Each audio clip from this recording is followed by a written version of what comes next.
The problem I see with a lot of new lifters, and this is especially worse with young guys, is that their first goal when stepping into the gym is to become lean or even shredded.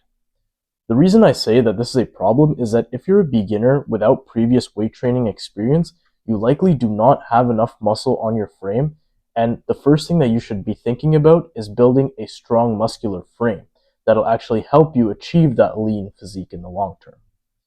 The reason I see so many people fail in fitness and in life in general is because they think in the short term. When in reality, to maximize your chances at success, you need to be thinking over years, decades, and even better, over a lifetime. If we apply that rule to your physique, that means that you should first go build the muscle, as that is much harder to do, takes much more time, and it'll actually help you lose weight, which I'll explain later on in the video. With everything here on why I'm going to tell you you should be bulking as a beginner and actually how to bulk as a beginner, I'm speaking from experience because I started as a skinny, fat, chubby teenager, and my goal was just to become skinny. Once I had actually reached that goal of becoming skinny, I kept going and I reached six-pack abs, and I thought that was my end goal. In reality, I had very little muscle on my frame because I was only like 140, maybe even 138 pounds at 5'10", 5'11", and that just led me to not even looking like I had touched a weight in my life when you put a shirt on me. I was also pretty weak considering how long I had been in the gym for, and when playing sports, I would get bodied all the time because I was, 140 pounds. I was also depriving myself of a lot of nutrients because I was just focusing on the low-calorie options because I was trying to keep the fat off and keep what little muscle I actually had. But the main reason that I didn't want to bulk was because I was a former fat, chubby kid, and I would put on fat pretty easily. So when I was researching this, I was kind of told this myth by the fitness industry that I could gain a substantial amount of muscle even though I was skinny. All I had to do was just eat at maintenance. And yes, that can work for some people, but those people already weigh quite a bit going in and likely have some background where they have gained muscle and they just need to, lose some of that fat, that some of that fluff that they have on them to reveal what muscle they actually have. But you have to think about it in a biological perspective. Putting on muscle, it's expensive, and if you're 140 pounds, there's no way you're getting to 160, 170. There's no way you're putting on muscle and increasing your weight without bulking. Like there's literally no way around it. You have to bulk to put on weight. And what you have to understand is that once you have that underlying muscle, keeping the fat off becomes that much easier. Once you've built a substantial amount of muscle, your body becomes far more efficient at burning calories because that muscle tissue actually increases your metabolic rate. So you'll burn energy and burn calories at a much faster rate, which ultimately will help you maintain a lean physique for the long term.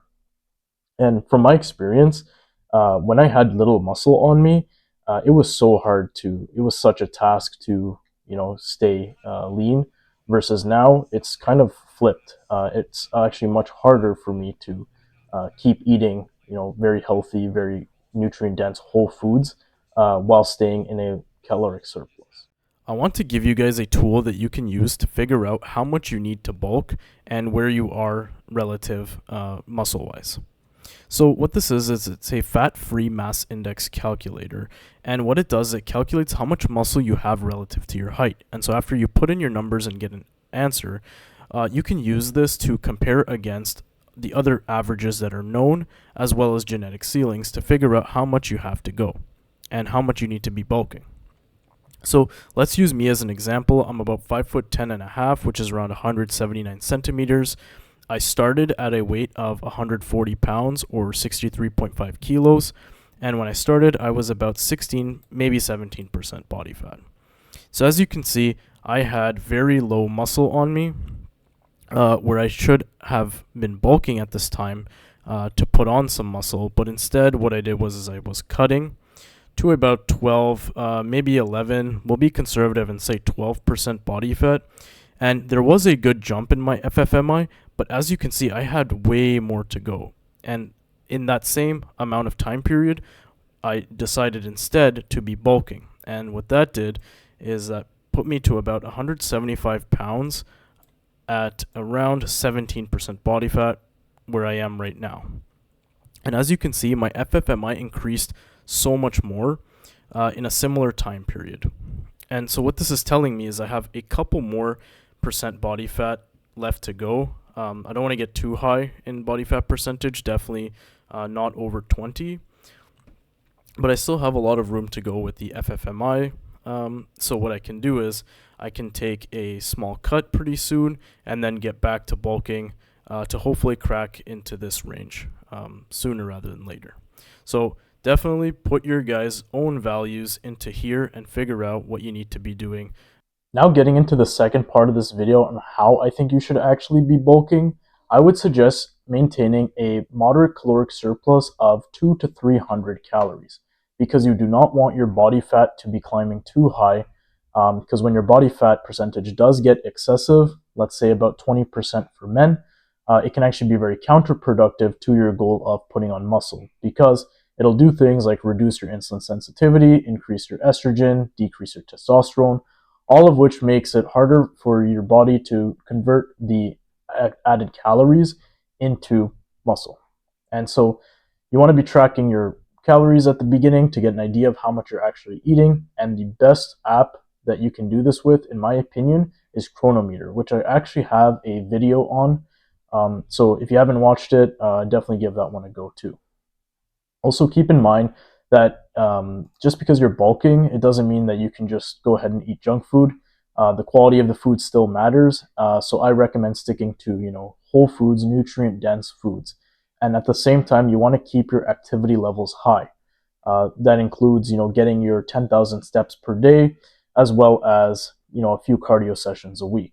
Because at the point of your bulk, what will happen is you're actually more susceptible to things like elevated blood pressure, decreased insulin sensitivity, and even hormonal imbalances. And so you want to do everything you can to mitigate these things, which just means watch what you're eating and keep that activity level high.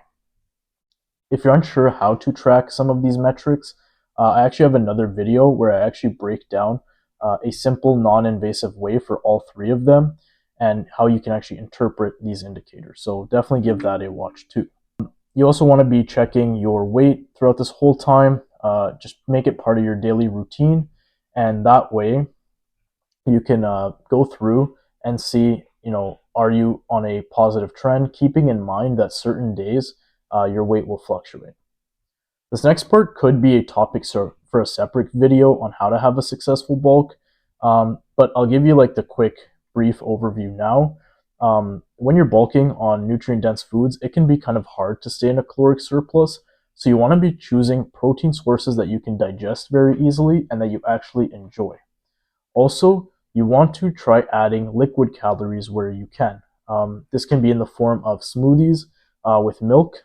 So what I personally do is I use one of these single-serve blenders. They're super easy to clean, very convenient, very simple, and all I do is I fill it with milk, and I put some berries in it. I put some fruits in it. Sometimes I put some nuts in it as well. That way, I'm getting a lot of the nutrients I need. But at the same time, I'm not feeling very bloated, and I'm not feeling very stuffed afterwards.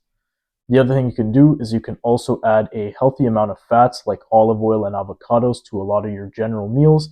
That way you're upping the caloric content of it. You also want to make sure that you are going for a short walk after meals. That way you're improving those markers I talked about before, but at the same time, it'll keep you more hungry for your next meal. If anything I went over today provided you some values, maybe change your opinions on something, and kind of gave you some clarity on how to move forward, I'd really appreciate a comment on that. And if you can tell me what I can improve on next or what video you'd want to see later on, I definitely appreciate that too. Other than that, I'll see you guys in the next video.